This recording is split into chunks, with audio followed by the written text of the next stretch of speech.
बच्चों, आज हम वर्ण विचार चैप्टर 2 का पार्ट 3 पढ़ने जा रहे हैं। आइए ध्यान से सुनिए। इसमें हम व्यंजनों का भेद पढ़ेंगे। अब देखिए, मात्रा के आधार पर व्यंजनों को कितने भागों में बांटा गया है। मुंह से बाहर निकलने वाली वायु की मात्रा के आधार पर व्यंजनों के दो भेद होते हैं, एक अल्प प्राण और दूसरा महाप्राण। जैसा कि नाम से ही पता चलता, अल्प का मतलब होता है कम या छोटा और महाप्राण का मतलब होता है बड़ा। तो अल्प प्राण के बारे में जानिए। जिन व्यंजनों के उच्चारण में मुंह से हवा कम मात्रा में निकलती है उन्हें अल्प प्राण व्यंजन कहते हैं। हिंदी में प्रत्येक वर्ग का पहला, तीसरा और पांचवा वर्ण और य, र, ल, व अल्प प्राण कहलाते हैं। अब इसे एक बार और दोहरा लीजिए। कौन कौन से व्यंजन? पहला यानी क, तीसरा ख को छोड़ दीजिए ग, फिर पांचवा यानी घ को छोड़ दीजिए अंगा। तो ये तीन हो गए ना, क, ग और अंगा। उसके अलावा इसी तरह पूरे क्रम से चलते जाएंगे आगे भी जितने ही वर्ग हैं, क वर्ग, ट वर्ग, सभी वर्गों को।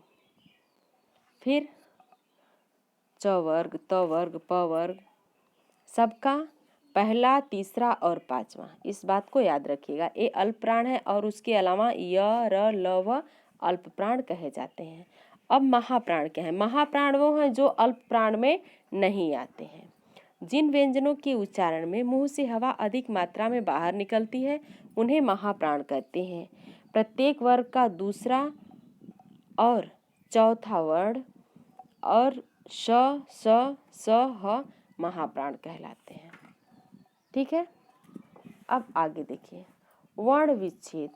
वर्ण विच्छेद कैसे कहते हैं? तो इससे पहले हमने बताया कि जैसे हम वर्णों को संयुक्त करके शब्द बनाते हैं उसी प्रकार उसका विच्छेद भी करते हैं।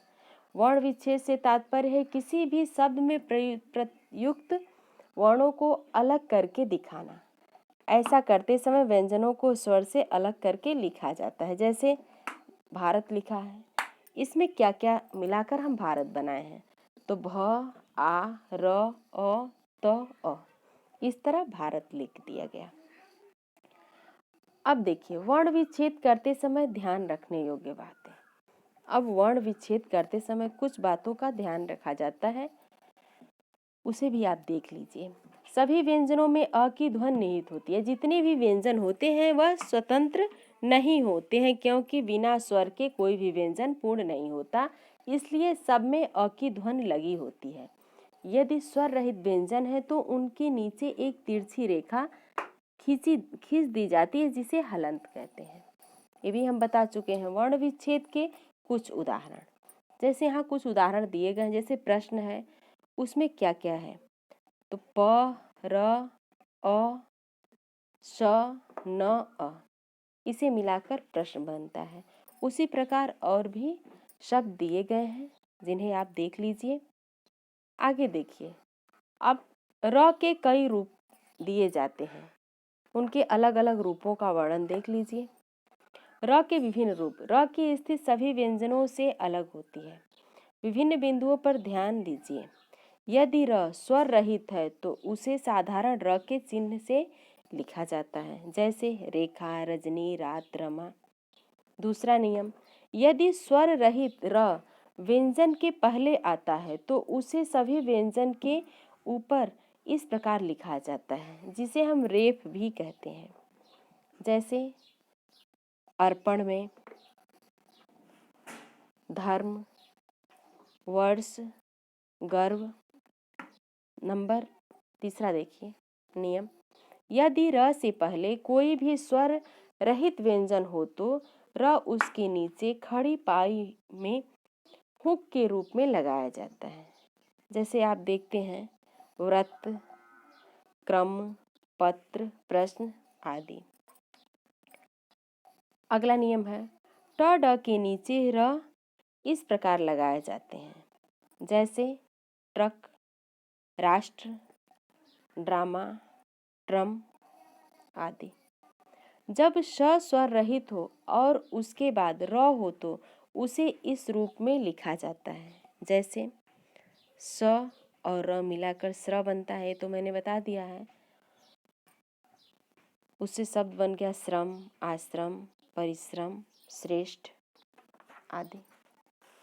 अब कुछ नियम हैं जो पूरे पाठ से दिए गए हैं, इन्हें एक बार आप देख लीजिए।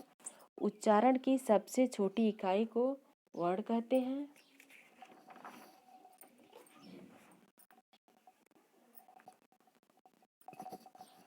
वर्णों के व्यवस्थित क्रमबद्ध समूह को वर्णमाला कहते हैं। ध्वनियों के दो भेद होते हैं, स्वर और व्यंजन। ओ आगत स्वर है जो अंग्रेजी भाषा से प्रभाव से आया है। अरहित व्यंजन के नीचे एक तिरछी रेखा खींच दी जाती है जिसे हलंत कहते हैं। अब तक आपको सारा चैप्टर समझ में आ गया होगा। अब इसके अभ्यास कार्य स्वयं करने की कोशिश करिएगा। अगर समझ में नहीं आएगा तो मुझसे पूछ लीजिएगा। धन्यवाद।